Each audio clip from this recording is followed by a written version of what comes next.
Guys, magdi-deliver po kami. Ito po yung itlog. At pa-shoutout nga pala po yung mga Brad po at yung kalaro ko po si Brad Jeff at si Brad Ronmark at si Brad Hervin. At saka yung kaibigan ko si Noah at si James at saka si Alicia. At ito po nga pala yung itlog. Ito po, papunta na po kami sa kalapit ng simbahan.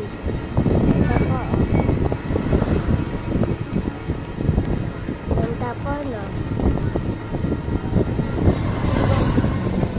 Ayun po, yung Escrabo.